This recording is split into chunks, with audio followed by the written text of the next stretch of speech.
الحمد لله نحمده ونستعينه ونستغفره ونؤمن به ونتوكل عليه ونعوذ بالله من شرور أنفسنا ومن سيئات أعمالنا.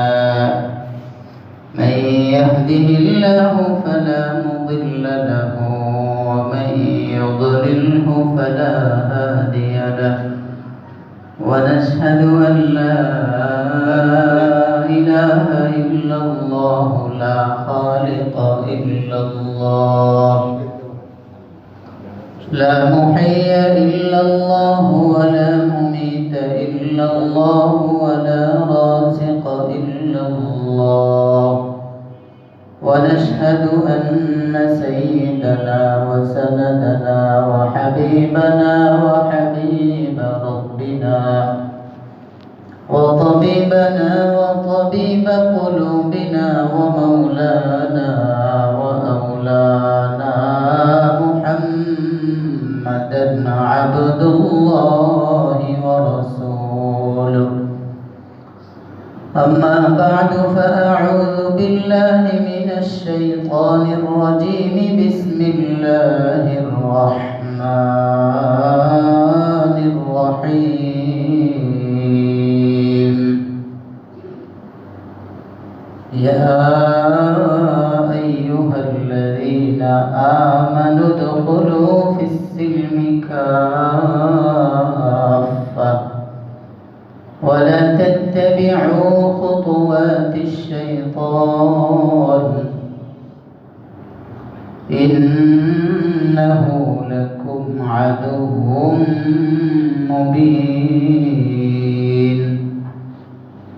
وقال رسول الله صلى الله عليه وسلم: المسلم من سلم المسلمون من لسانه ويده، أو كما قال رسول الله صلى الله عليه وسلم. সকলেই মুহাব্বতের সাথে দুরূদ ইব্রাহিম পড়ি। আল্লাহুম্মা সাল্লি আলা মুহাম্মাদিন ওয়া আলা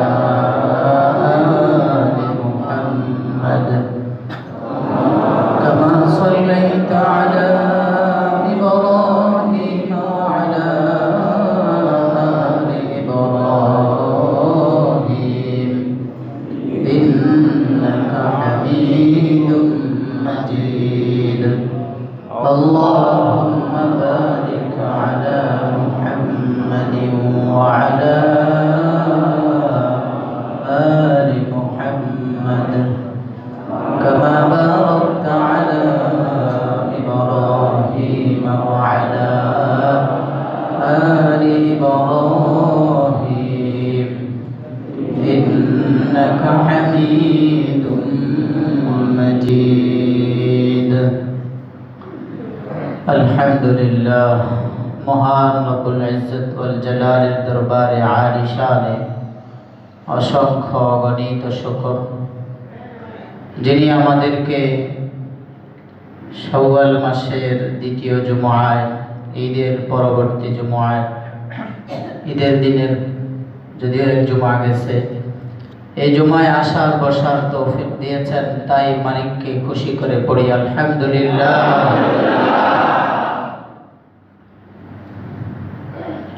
রমজানুল মুবারক খায়র ও বারাকাতের মাস চলে গেছে, বিদায় নিয়ে আমাদের থেকে। রমজান আমাদেরকে অনেক কিছু দিয়ে গেছে। বলেছিলাম রমজানের বিদায়ের সাথে যেন সেগুলো বিদায় নিয়ে চলে না যায়।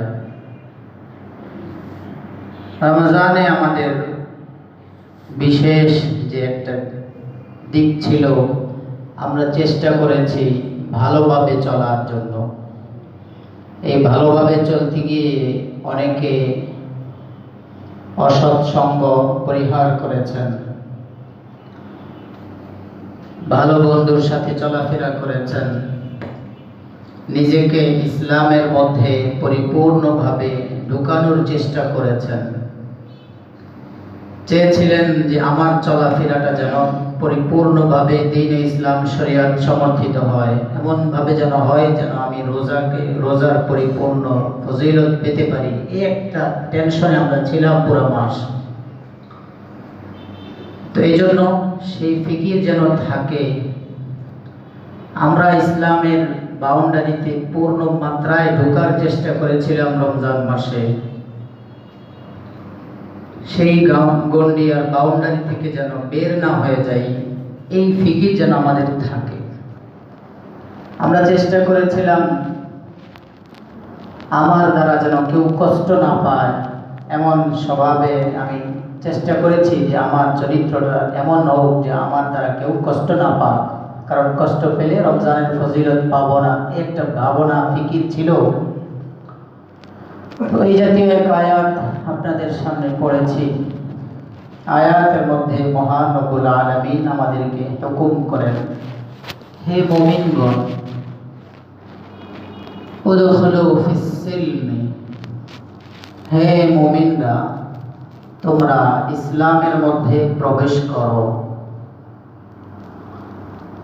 এখন কথা হলো, আল্লাহ বলছেন মুমিনদেরকে, বলে এই মুমিনরা তোমরা ইসলামের মধ্যে ঢুকো। আপনার ছেলে খানা খাইতেছে আপনার সামনে, আপনি দেখতেছেন প্লেটে ভাত সে খাইতেছে, আব্দুল্লাহ খানা খাইতেছে, আপনি বলেন আব্দুল্লাহ খানা খাও। কথাটা কেমন জানি না, তো খাইতেই আছে আপনার সামনে, দেখতেই আছেন, আবার আপনি বলতেছেন খাও, খানা খাও। তো এখানেও এমন একটা কেমন জানি দেখা যায়, আমরা আমাদের মুমিনদেরকে আল্লাহ সম্বোধন করে বলেন, মুমিনরা, আমার প্যারা মুমিন বান্দারা, ইমানদারগণ, তোমরা ইসলামের মধ্যে প্রবেশ করো। এখন স্বাভাবিকভাবে সাধারণত আমরা বুঝি যে মুসলিম, যে মুমিন সেই মুসলিম, এমন না? আমরা মুমিন, আমরা মুসলিম, এটাই আমরা বুঝি। ইসলাম ঈমান দুইটাই এক, এটা আমরা বুঝি। কিন্তু আল্লাহ বলছেন এই মুমিনরা তোমরা ইসলামে প্রবেশ করো। তাহলে কি কথা দ্বারা কি বোঝা যায়? আমরা এখন ইসলামের ভিতরে নাই, মুমিনদেরকে আল্লাহ বলছেন ইসলামে ঢুকো, বোঝা যায় ইসলামের বাহিরে আছে, মুমিনের কাতারে আছে, এই জন্য মুমিন বলে সম্বোধন করেছেন। এবার বলে মুমিন তোমরা এবার ইসলামে যাও। তাহলে এর দ্বারা বোঝা যায় দুইটার মধ্যে ব্যবধান, বৈপরীত্য আছে। এগুলো হাদিসের ব্যাখ্যায়, বাবুল ঈমান অথবা কোরআনের তাফসীরের মধ্যে যখন ঈমানি আলোচনা আসে, লম্বা দীর্ঘ আলোচনা সাপেক্ষ, দুইটার মধ্যে কিছুটা ব্যবধান। যেমন মুমিন হলো ঈমান বলে মুখে কালিমা পড়া, মুখে আশহাদু আল্লা ইলাহা ইল্লাল্লাহু ওয়াহদাহু লা শারীকা লাহু ওয়া আশহাদু আন্না মুহাম্মাদান আবদুহু ওয়া রাসূলুহু, মুখে পড়ার নাম ঈমান। আল্লাহর একত্ব স্বীকার করা, রাসূলের রিসালাতকে মানা, মিজান, হাসর, পুলসিরাত, কবর জগৎ, আখিরাত ইত্যাদি এই সব কিছু মানা, এগুলোর প্রতি ঈমান রাখা, এটা হলো ঈমান, এগুলো ঈমান। আর ইসলাম হলো বুয়াত গরদান নেহাদা, ইসলাম হলো নিজের পূর্ণ অস্তিত্বটাকে আল্লাহর সামনে, আল্লাহর বিধানের সামনে, রাসূলের আহকামের সামনে, আল্লাহ রাসূলের আহকাম, হুকুম আহকামের সামনে নিজের পূর্ণ অস্তিত্বকে কোনো ধরনের চৌচারা করা ছাড়া, বাক্য কোনো ধরনের কথাবার্তা বলা ছাড়া নিজেকে পরিপূর্ণভাবে ন্যস্ত করে দেওয়ার নাম হলো ইসলাম। বুঝাইতে পারি নাই? ইসলাম হলো আমি বুঝি আর না বুঝি, আমার ব্রেনে ধরুক আর না ধরুক, আমার মাথায় কাজ করুক আর না করুক, আল্লাহর বিধান, রাসূলের শিক্ষা আমার সামনে এসেছে, তো মাথাকে নষ্ট করে অবনত চিত্তে এটাকে মেনে নেওয়া হলো ইসলাম। উদাহরণস্বরূপ খলিল ইব্রাহিম আলাইহিস সালাতু ওয়াস সালামকে আল্লাহ রাব্বুল আলামিনের কাছ থেকে যখন তিনি লম্বা দীর্ঘ হায়াতের পর সাইয়েদনা ইসমাঈল আলাইহিস সালাতু ওয়াস সালামকে পেয়েছেন, কত আশা লালন করছিলেন ছেলের প্রতি তিনি। এক পর্যায়ে আল্লাহ রাব্বুল আলামিনের পক্ষ থেকে হুকুম আসলো, আপনি আপনার প্রিয় পাত্র ইসমাঈলকে জবেহ করেন।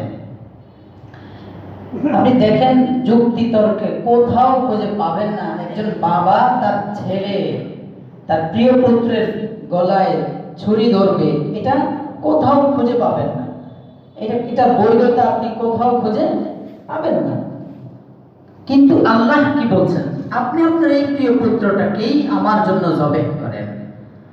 এখানে এই ক্ষেত্রে এসে ইব্রাহিম আলাইহিস সালাতু ওয়াস সালামের কাজ হলো যে আমি বুঝি আর না বুঝি, আমাকে আল্লাহ আদেশ করেছেন পুত্রের গলায় ছুরি চালানোর জন্য, আমার বুঝে আসুক আর না আসুক, আল্লাহ বলেছেন, এজন্য আমার পরিপূর্ণ আমার বুদ্ধি বিবেক সব কিছুকে ফেলে রেখে আল্লাহর এই বিধানের উপর মাথাকে ঝুঁকিয়ে ফেলা। তাই তিনি স্বপ্নের কথা সন্তানকে বলেছেন, ইয়া বুনাইয়া ইন্নী আরা ফিল মানামি আন্নী আযবাহুকা ফানজুর মাযা তারা। প্রিয় বৎস, আমি স্বপ্নে দেখেছি তোমাকে জবেহ করব, আল্লাহর জন্য কুরবানি করব।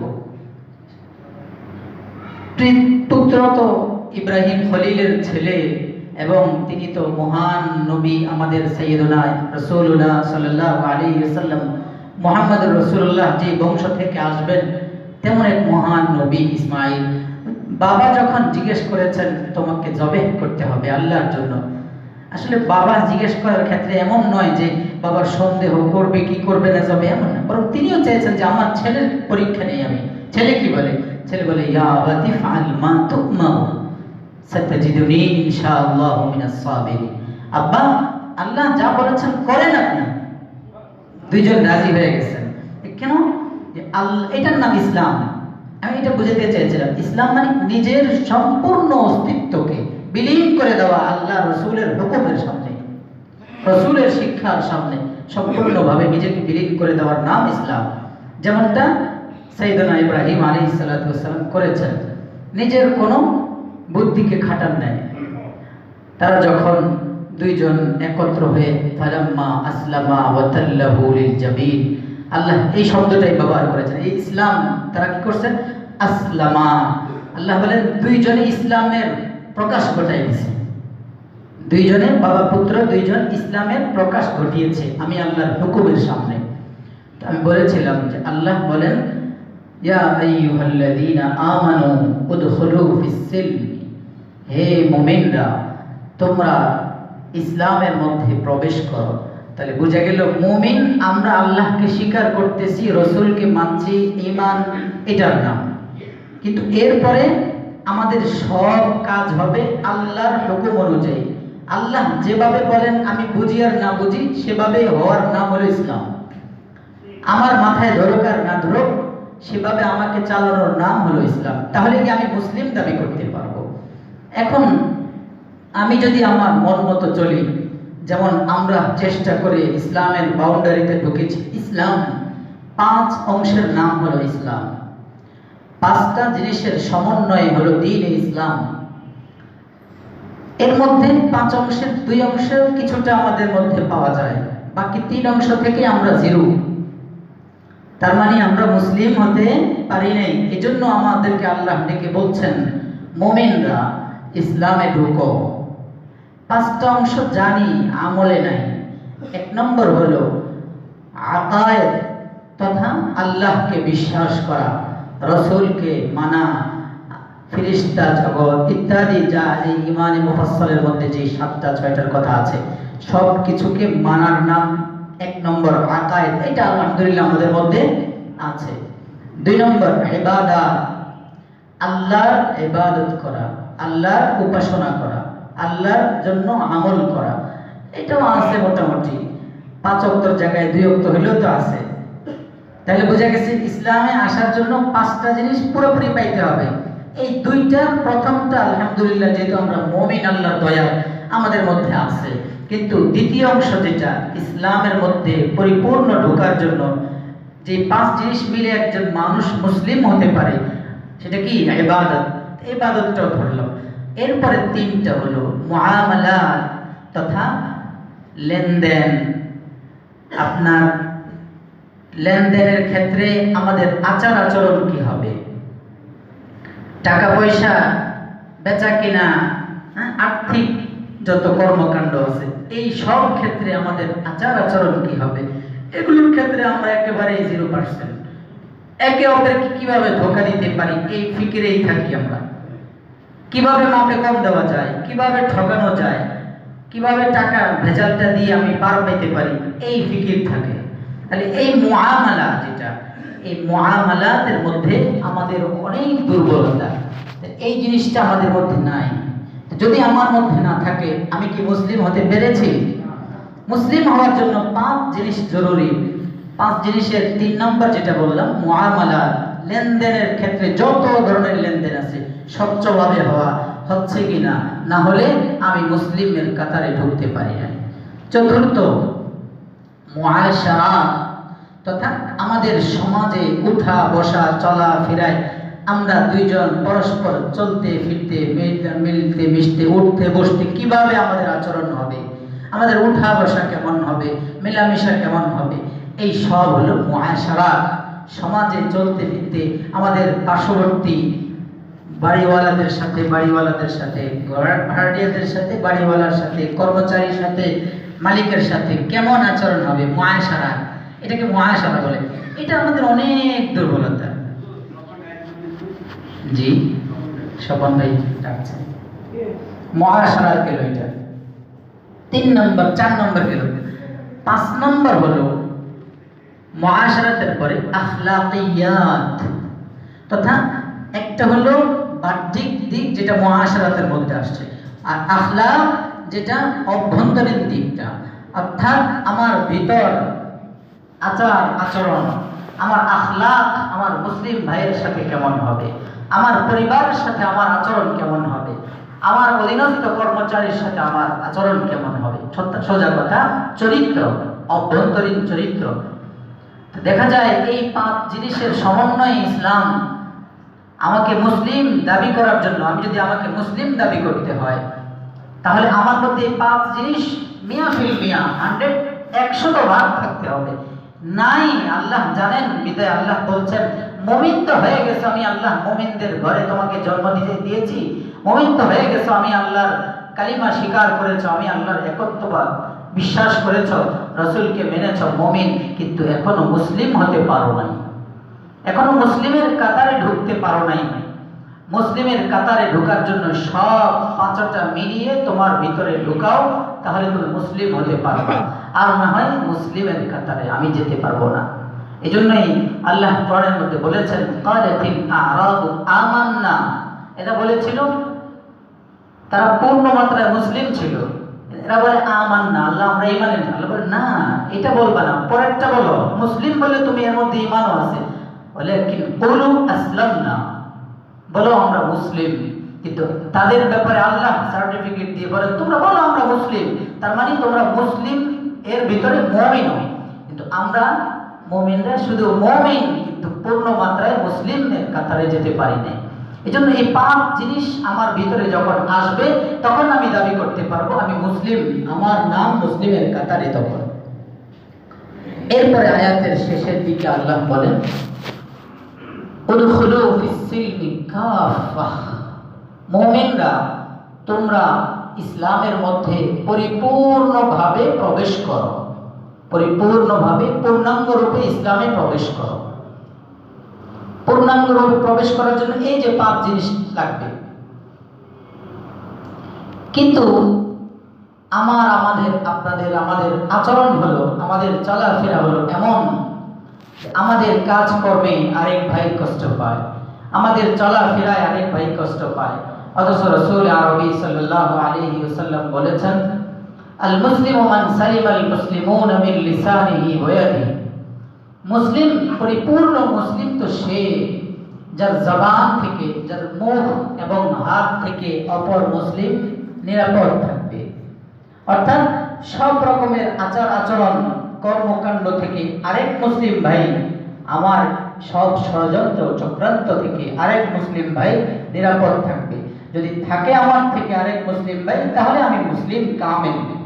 কিন্তু আজকে আমাদের অবস্থা হলো আমাদের আচরণ, আমাদের আখলাকে আরেক ভাই কষ্ট পায়, যার কারণে হাদিসের মধ্যে আসছে রাসূল আরবি সাল্লাল্লাহু আলাইহি ওয়াসাল্লাম সাহাবায়ে কেরামকে জিজ্ঞাসা করেছিলেন, আমার সাহাবীরা জানো নিঃস্ব কে, একেবারে দরিদ্র কে?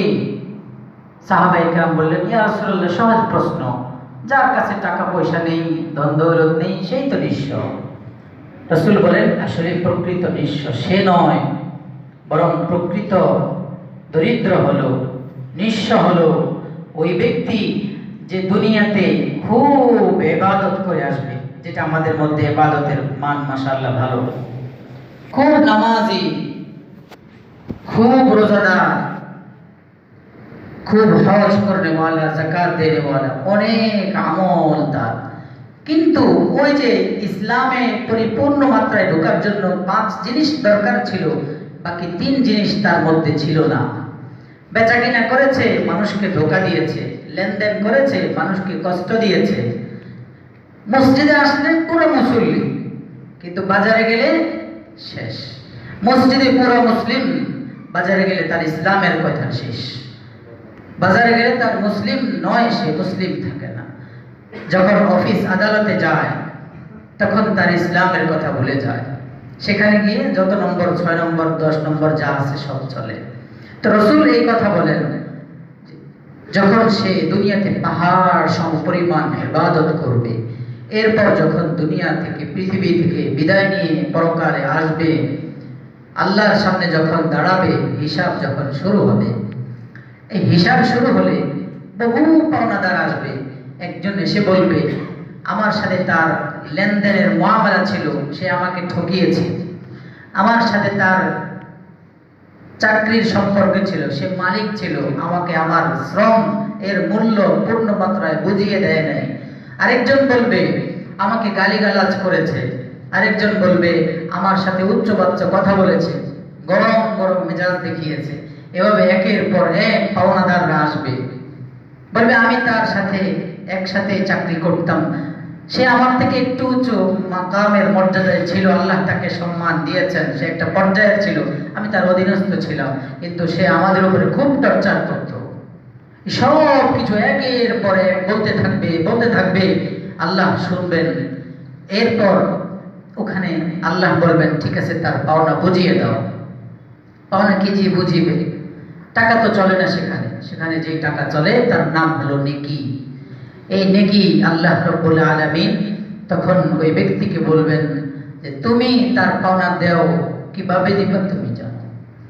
তখন তাকে বলা হবে, নেই কোন টাকা পয়সা, এখানে চলবে না টাকা পয়সা, তোমার আমল দিতে থাকো। যাকে সে রেগে কথা বলেছে অন্যায়ভাবে, যাকে সে মেরেছে অন্যায়ভাবে, গালিগালাজ করেছে অন্যায়ভাবে, ঋণ নিয়ে দেয় নেই, অথবা ঋণ আদায় করতে গেলে দুর্ব্যবহার করেছে, এই সব লোকগুলো ধীরে ধীরে তার থেকে নেকি নিতে নিতে নিতে নিতে এক পর্যায়ে একটা নেকিও তার আমল নামায় থাকবে না। অথচ পাহাড় সমপরিমাণ ইবাদত নিয়ে সে এসেছিল, কিন্তু তার আমল নামায় এখন 0, কোনো নেকি নাই, এখন জাহান্নামে যাওয়া ছাড়া কোনো উপায় নাই।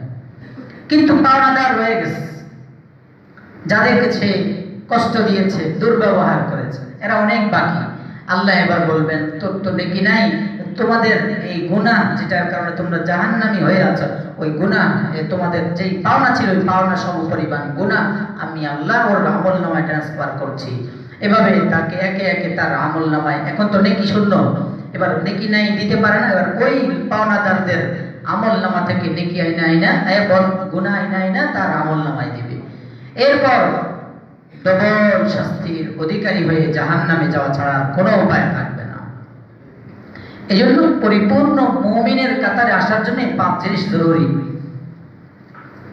খলিফাতুল মুসলিমিন ওমর ফারুক রাদিয়াল্লাহু তাআলা আনহুর ছেলে সাহেবজাদা আব্দুল্লাহ ইবনে ওমর রাদিয়াল্লাহু তাআলা, ইসলাম কাকে বলে সাহাবায়ে কেরাম দেখিয়ে গেছেন।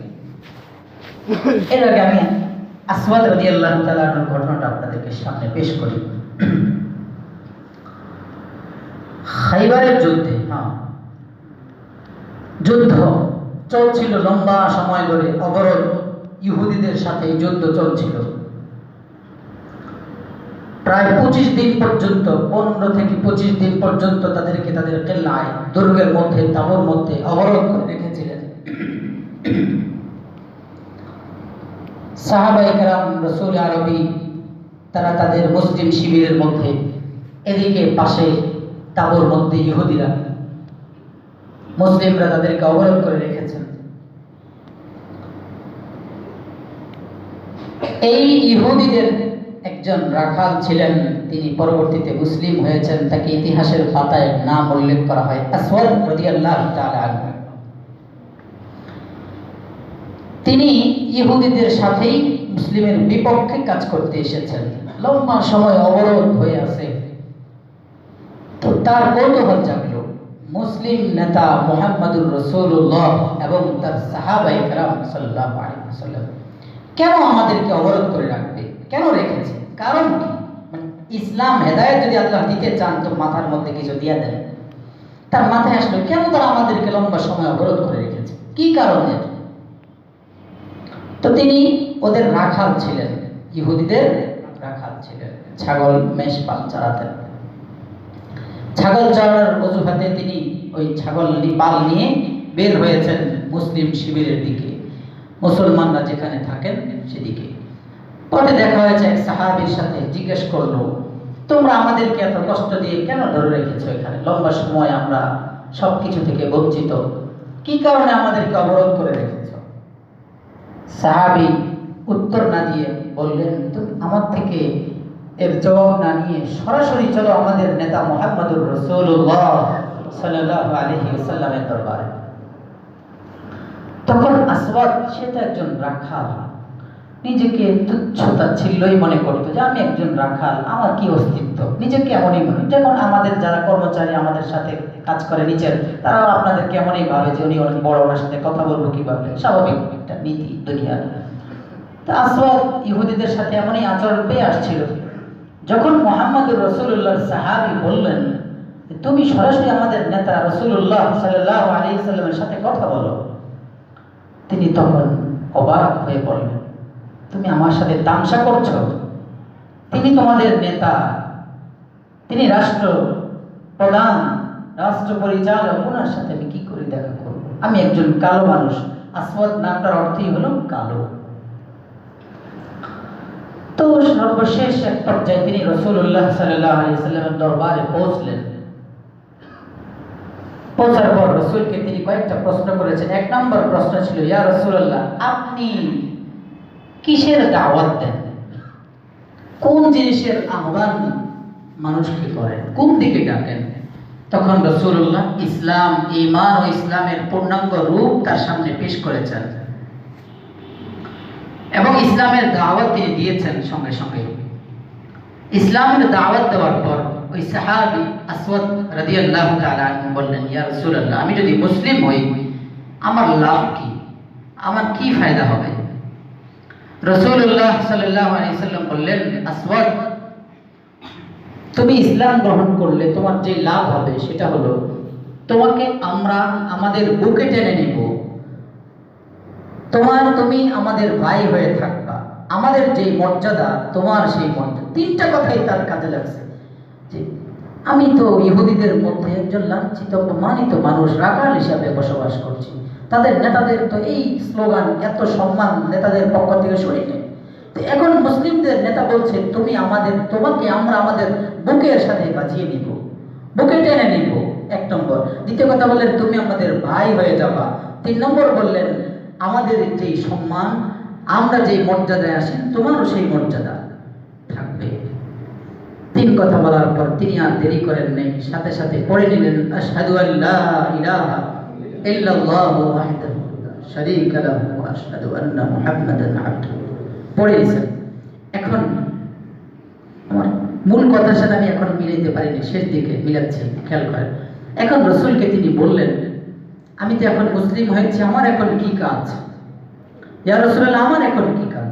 রাসূল বলেন, এমন সময় তুমি মুসলিম হয়েছো যখন কোন নামাজের সময় না, যখন যাকাতও ফরজ না তোমার উপর, যখন রোজাও না যে তোমাকে রোজার কথা বলবো, যখন হজও তোমার উপর ফরজ হয় নাই, কিন্তু একটা জিনিস তোমার উপর এই মুহূর্তে ফরজ হয়ে আছে, সেটা হলো আমরা এখন তাদের সাথে যুদ্ধে নেমেছি আল্লাহর হুকুমে।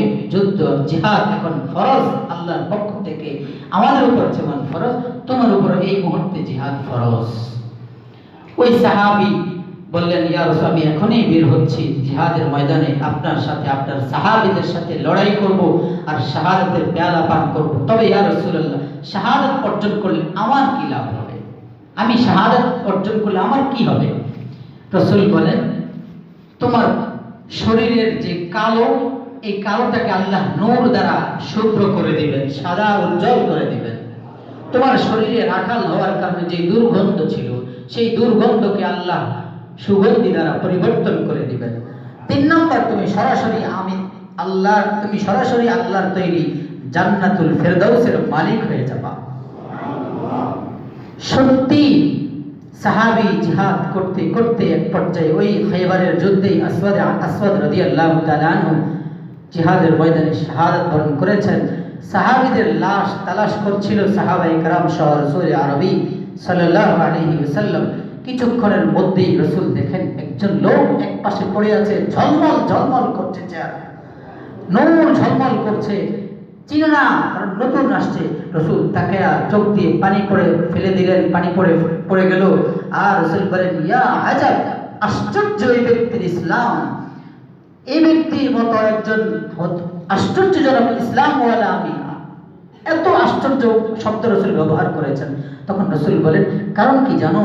কারণ হলো এই লোকটা এত চমৎকার ভাবে ইসলাম গ্রহণ করেছে, না সে একটা মুহূর্তের জন্য সিজদা করতে হয়েছে, না এক মুহূর্তের জন্য রোজা রাখতে হয়েছে, না কোনো আমল ইবাদত সে করতে পেরেছে, কিন্তু সরাসরি আল্লাহর তৈরি, আমি চোখে, রাসূল বলেন, আমি চোখে দেখছি, আল্লাহ আমাকে দেখাচ্ছেন আল্লাহর তৈরি জান্নাতুল ফেরদাউসে অবস্থান করছে সে। আমি দেখছি তার কালো জিনিসটা, কালো রংটা সাদা শুভ্র নূরে ঝলমল করতেছে। আমি দেখতেছি তার শরীর থেকে সুগন্ধি ছড়াচ্ছে। সুবহানাল্লাহ। যেই কথা বলার জন্য আমি ঘটনা ডেকেছিলাম সেটা হলো, আমি বলেছিলাম ইসলাম হলো 5 জিনিসের সমন্বয়ের নাম মুসলিম। এজন্য আমাদের মধ্যে নাই বিদায় আল্লাহ বলেছেন মুমিনরা ইসলামের মধ্যে প্রবেশ করো। এখানে যে জিনিসটা সাহাবী থেকে আমাদের এই কথার সাথে মিল, রাসূল সাহাবীকে যুদ্ধে যাওয়ার পূর্বে বললেন, তুমি যে তাদের থেকে ছাগল চড়ানোর উদ্দেশ্যে তাদের মেষপাল নিয়ে বের হয়েছিল, সেগুলোতে এখন তোমার কাছে।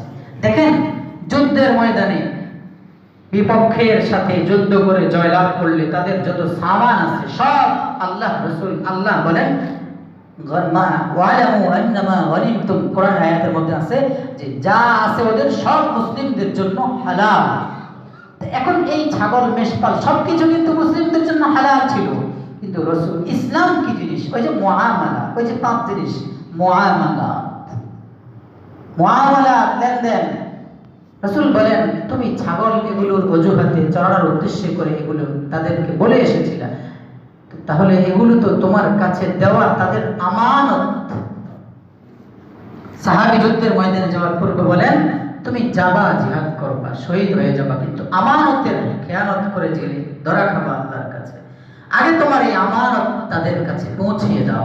সাহাবী রাসূল এই মেষপালগুলোকে তাদের কাছে পৌঁছিয়ে যুদ্ধের ময়দানে গিয়েছেন, তারপরে শাহাদাত বরণ করেছেন। আমি এটি বুঝাইতে চেয়েছিলাম, ইসলামের ক্ষেত্রে পূর্ণ মাত্রায় মুসলিম ছিলেন সাহাবায়ে কেরাম, তারা আমাদের জন্য মডেল।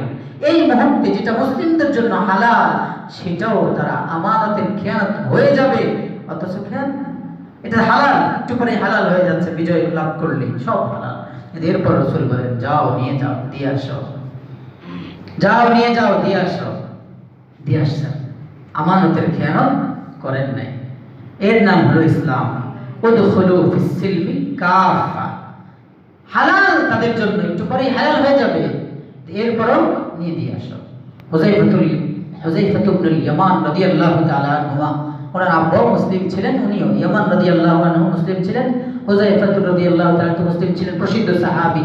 ওনাকে রাসূলের সিররু রাসূলিল্লাহ সাল্লাল্লাহু আলাইহি সাল্লাম বলা হতো, গোপন ভেদ ভান্ডার বলা হতো রাসূলের, অনেক গোপন কথা তিনি জানতেন, নেফাকাতের লিস্টগুলো তার কাছে ছিল।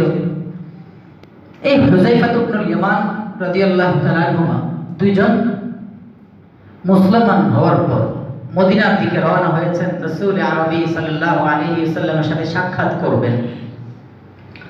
মদিনা থেকে, মক্কা থেকে বের হয়েছেন মদিনার দিকে। তখন বদর যুদ্ধ সংগঠিত হওয়ার জন্য করার জন্য আবু জাহাল তার দলবল নিয়ে আসছিল মদিনার দিকে। প্রতিমধ্যে হুযায়ফা ইবনুল ইয়ামানের সাথে আবু জাহালের সাথে সাক্ষাৎ হয়ে গেল। জিজ্ঞেস করলো, হুযায়ফা কোথায় যাও? বলে যাচ্ছি মুহাম্মদুর রাসূলুল্লাহর সাথে সাক্ষাতের জন্য, দেখা করব, মোলাকাত করব এই জন্য। বলে তাহলে তো তোমাকে ছাড় দিব না, কারণ তুমি সেখানে গিয়েই তো আমাদের বিপক্ষে তরবারি ধরবা। তখন হুযায়ফা ইবনুল ইয়ামান রাদিয়াল্লাহু তাআলা আনহু উনি বললেন, কারণ তরবারি ঘাড়ের মধ্যে রেখেই বলছিল তোমাকে ছাড়বো না।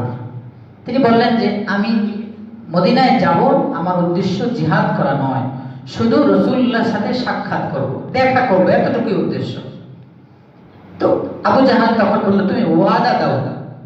আবু জাহাল বলল, তুমি ওয়াদা দাও যে তুমি সেখানে গিয়ে আমাদের বিপক্ষে তরবারি ধরবা না, আমাদের বিপক্ষে যুদ্ধ করবা না, এই ওয়াদা দাও, তাহলে তোমাকে ছাড়বো। হুযায়ফা রাদিয়াল্লাহু তাআলা ইবনুল ইয়ামান তিনি দেখলেন যে এই মুহূর্তে যদি ওয়াদা না দিই তাহলে তরবারি দিয়ে দ্বিখণ্ডিত করে দেয়। এই জন্য তিনি ওয়াদা দিলেন, ঠিক আছে আমি। তখন বদর যুদ্ধের জন্য রাসূলুল্লাহ মদিনা থেকে বের হয়ে গেছেন, ওয়াদা দিয়ে তিনি চলে গেছেন। প্রতিমধ্যে রাসূলের সাথে সাক্ষাৎ। মদিনায় ঢোকার আগেই রাসূল দেখলেন হুযায়ফা ইবনুল ইয়ামান আসছে, কিন্তু হুযায়ফা যখন ঘটনা খুলে বলল, ইয়া রাসূলুল্লাহ আমি তো এই পরিস্থিতির শিকার হয়ে তার সাথে ওয়াদা দিয়ে আসছি, কিন্তু ইসলামের প্রথম যুদ্ধ, যে যুদ্ধকে আল্লাহ ইয়াউমুল ফুরকান বলেছেন, সত্য মিথ্যার মধ্যে পার্থক্যকারী যুদ্ধ, যে যুদ্ধে সাহাবায়ে কেরামকে বদরি যুদ্ধ সাহাবী বলা হয়, বদরি শহীদ যারা, যে যুদ্ধের সাহাবাদের ব্যাপারে আল্লাহ রাসূল ক্ষমার ঘোষণা দিয়েছেন, জান্নাতের সার্টিফিকেট দিয়েছেন, যে যুদ্ধের সাহাবীদের সাথে অংশগ্রহণকারী সাহাবীদের নামের তালিকা নিয়ে, ওসিলা নিয়ে দোয়া করলে আল্লাহ দোয়া কবুল করেন, এমন বরকতপূর্ণ জিহাদ, এই যুদ্ধে আমি শরীক হতে চাই ইয়া রাসূলুল্লাহ। হুযায়ফা রাদিয়াল্লাহু ইবনুল ইয়ামান রাদিয়াল্লাহু আনহু বলেছেন, রাসূল বলেন, দেখো হুযায়ফা, এখন আমাদের সংখ্যাও কম, অল্প কয়েক সংখ্যা, তারা শত শত হাজার বাহিনী নিয়ে আসছে সশস্ত্র, দরকার তোমার যুদ্ধে অংশগ্রহণ করার, কিন্তু তুমি তো ওয়াদা দিয়ে আসছো, কি এক চরম মুহূর্ত, মাত্র ৩১৩ জন, মাত্র ২টা তরবারি আর লাঠি জোড়া পাথর দিয়ে জিহাদ করেছেন, ওদের ১০০০ বাহিনী। এই মুহূর্তে মুসলমানদের সংখ্যাও দরকার। তারপর রাসূল, ইসলাম কি জিনিস, এই আইনি মুহূর্তেও এত ফজিলতপূর্ণ জিহাদ, এই মুহূর্তে রাসূল বলেন, হুযায়ফা ইবনুল ইয়ামানকে রাসূল বলেন, হযরত ইয়ামান রাদিয়াল্লাহু তাআলা আনহুকে রাসূল বলেন, দেখো তুমি তাদের সাথে ওয়াদা করে আসছো, তুমি যুদ্ধে অংশগ্রহণ করবা না, এখন যদি তুমি যুদ্ধে অংশগ্রহণ করো তাহলে ওয়াদা খেলাফ হবে, আর ওয়াদা খেলাফ এটা ইসলাম সমর্থন করে না। দেখেন এই চরম মুহূর্তে যখন মানুষের দরকার, যোদ্ধা সাহাবীর প্রয়োজন, সেই মুহূর্তেও রাসূল ইসলামের পূর্ণ 5 জিনিস সাহাবাদের শিখিয়ে গেছেন, সাহাবারাও সেটা মেনে নিয়েছে। কারণ মুনাফিকের আলামত একটার মধ্যে, 4টার মধ্যে একটা হলো ইদা ওয়াদা আখলাফা, 4টা আলামত। ইদা তুমিনা খানা, এক নম্বর হলো আমানতের খেয়ানত করা। এটা বলতে আমরা বুঝি শুধু একটাই বুঝি, আমরা স্বাভাবিকভাবে আমরা মনে করি যে টাকা রাখছে আমার কাছে, তো টাকা এটা রাখলো, এটা সময় মতো দিতে পারলাম না, খরচ করে ফেললাম, বা টাল মাহাল করলাম, বাহানা করলাম, দিলাম না, বা দিতে দেরি করলাম, এটা খেয়াল, এতটুকু আমরা বুঝি মনে হয়। আমানতের খেয়াল এতটুকু নয়, এর শাখা অনেক। যেমন আমি এখানে খেদমত করি, আমি যদি আমার এটা খেদমত চাকরি নয়, আমি যদি আমার এই খেদমতের সুনির্দিষ্ট সময়ের বাহির, যে সময় আমাকে এখানে দেওয়া দরকার, এই সময় না দিয়ে অন্য ভিন্ন জায়গায় সময় ব্যয় করি, আমি যদি আমার নামাজের সময়গুলোতে 1 ওয়াক্ত পড়ালাম, 5 ওয়াক্ত বাইরে থাকলাম, 1 জুমা পড়ালাম, 6 ওয়াক্ত 6 জুমা পড়ালাম না, তাহলে আমানতের খেয়ানত। আমার দায়িত্ব মসজিদ পরিষ্কার করা, আমি যদি মসজিদকে পরিষ্কার না করে ভিন্ন জায়গায় সময় ব্যয় করলাম, তাহলে আমার আমানতের, এই যে আমানত, এটা আমার কাছে, আমার মসজিদ কমিটি একটা দায়িত্ব পেয়েছেন, তাই তারা পরিচালনা কমিটির পক্ষ থেকে আমার কাছে এই সময়টা।